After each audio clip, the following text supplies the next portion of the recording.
حضرت یونس کا واقعہ۔ دور ایک شہر تھا جس کا نام نینوا تھا۔ نینوا کے لوگ مشرک تھے جو بتوں کی عبادت کرتے تھے اور مشرکانہ زندگی گزار رہے تھے۔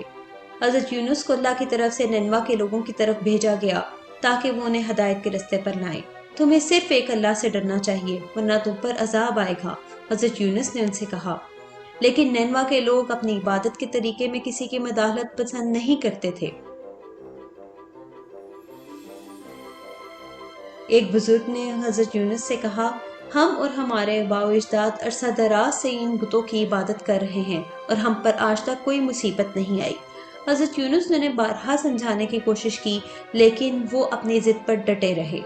حضرت یونس نے ان سے کہا، خدا تم سے سخت ناراض ہوگا اگر تم نے اپنے مشرکانہ عقائد نہ چھوڑے۔ لیکن وہ لوگ اپنے عقائد پر ڈٹے رہے۔ حضرت یونس اب ان لوگوں سے مایوس ہو چکے تھے اور انہوں نے فیصلہ کیا کہ وہ نینوا شہر کو چھوڑ دیں گے۔ حضرت یونس جانتے تھے کہ ان کے اس فیصلے سے اللہ ان سے ناراض ہوگا، اس لیے انہوں نے فیصلہ کیا کہ وہ کسی دور دراز ملک کا سفر کریں گے۔ حضرت یونس اس شہر سے نکل گئے۔ جیسے ہی حضرت یونس شہر سے نکلے بادلوں کا رنگ بدلنا شروع ہو گیا، یوں لگتا تھا جیسے آگ لگی ہو۔ وہاں کے لوگ اس منظر کو دیکھ کر بہت خوفزدہ ہو گئے۔ انہیں قوم عاد، نوح اور سمود کی تباہی یاد آ گئی۔ ایمان رفتہ رفتہ ان کے دلوں میں داخل ہونے لگا۔ وہاں کے لوگ ایک پہاڑ کی چوٹی پر اکٹھا ہوئے اور اللہ سے گڑ گڑا کر اور رو کر اپنے گناہوں کی معافی مانگنے لگے۔ پہاڑ ان کی چیخ و پکار سے گونج اٹھا۔ نینوا کے لوگوں نے سچے دل سے اپنے گناہوں پر توبہ کی اور اللہ نے ان کی توبہ کو دیکھتے ہوئے انہیں عذاب نہ دینے کا فیصلہ کیا۔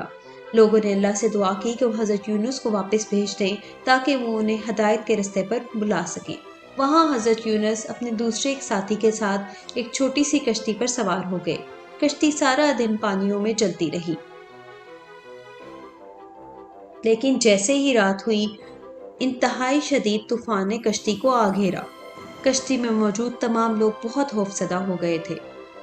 طوفان کی شدت بڑھتی ہی جا رہی تھی۔ یوں لگتا تھا جیسے جہاز دو ٹکڑوں میں بٹ جائے گا۔ جہاز کے کپتان نے عملے کو تمام وزنی سامان سمندر میں پھینکنے کا حکم دیا، لیکن یہ ان کی حفاظت کے لیے کافی نہیں تھا۔ فیصلہ کیا گیا کہ ان میں سے کسی ایک کو بھی سمندر میں کودنا ہوگا۔ اتنی ہی دیر میں ایک بہت بڑی ویل مچھلی سمندر کی سطح پر دکھائی دی۔ اس مچھلی نے مسلسل جہاز کا پیچھا کیا کیونکہ اسے ایسا کرنے کا حکم اللہ نے دیا تھا۔ جہاز پر قرآن دازی کی گئی جس میں حضرت یونس نے ہچکچاتے ہوئے حصہ لیا۔ پہلی قرآن دازی میں نبی کا نام نکلا۔ چونکہ جہاز کا عملہ جانتا تھا کہ نبی ان میں سے سب سے معزز انسان ہے، اس لیے انہوں نے دوسری مرتبہ دوبارہ قرآن دازی کی۔ دوسری مرتبہ بھی صفحے پر حضرت یونس کا ہی نام نکلا۔ جہاز کے عملے نے حضرت یونس کو ایک اور موقع دیا۔ تیسری اور آخری مرتبہ قرآن دازی کی گئی جس میں دوبارہ حضرت یونس کا ہی نام نکلا۔ فیصلہ کیا گیا کہ حضرت یونس خود ہی پانی میں کود جائیں گے۔ سیاہ رات تھی اور تارے کالی دھند کے پیچھے چھپے ہوئے تھے۔ نبی نے اللہ کا نام لیا اور سمندر میں چھلانگ لگا دی۔ جلد ہی وہ سمندر کی گہری لہروں کے نیچے غائب ہو گئے۔ وہ ویل کا پیچھا کر رہی تھی۔ اس نے کوئی بھی لمحہ ضائع کیے بغیر نبی کو ایک ہی دفعہ میں نگل لیا۔ نبی کو نگلنے کے بعد وہ ویل سمندر کی تہہ میں چلی گئی اور اس نے اپنے دانت یوں بند کر لیے مانو جیل کا دروازہ بند کیا ہو۔ پہلے پہل نبی نے خود کو مردہ تصور کیا، لیکن جب انہیں یہ محسوس ہوا کہ وہ حرکت کر سکتے ہیں تو انہیں یقین ہوا کہ وہ زندہ ہیں۔ لیکن ہاں، وہ جان گئے تھے کہ وہ ایک قید میں ہیں۔ اس قید میں نبی نے سوچنا شروع کیا کہ شہر میں کیا ہوا تھا۔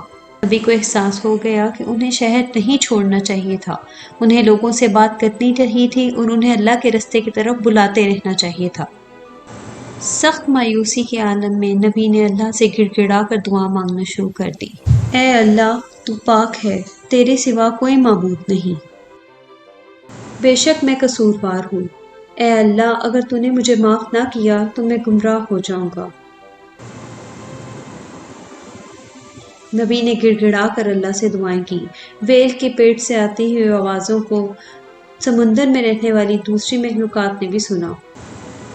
دوسری مچھلیاں ویل سمیت اللہ سے نبی کے لیے دعا کرنا شروع ہوئی۔ ویل کو احساس ہو گیا تھا کہ اس نے ایک نبی کو نگلا ہے، لیکن وہ یہ بھی جانتی تھی کہ اس نے ایسا اللہ کے حکم پر ہی کیا ہے۔ نبی کی سچی توبہ کو دیکھتے ہوئے اللہ نے انہیں بخشنے کا فیصلہ کیا اور ویل کو حکم دیا کہ وہ سطح سمندر پر جا کر ایک جزیرے پر نبی کو اگل دے۔ ویل نے اللہ کے حکم کی تعمیل کی اور نبی کو ایک جزیرے پر اگل کیا۔ نبی اب بیمار تھے، ان کے جسم پر جا بجا زخم تھے۔ اللہ نے نبی کے لیے ایک درخت اگایا جو انہیں دھوپ کی شعاؤں سے بچاتا اور صحت بخش پھل دیتا تھا۔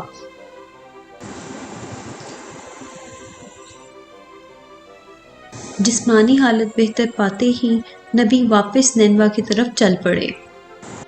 نینوا شہر میں اب چاروں طرف مساجد ہی مساجد تھیں۔ لوگوں نے نبی کو بتایا کہ اب وہ بتوں کی نہیں بلکہ صرف ایک خدا کی عبادت کرتے ہیں۔ نبی یہ سن کر بہت خوش ہوئے۔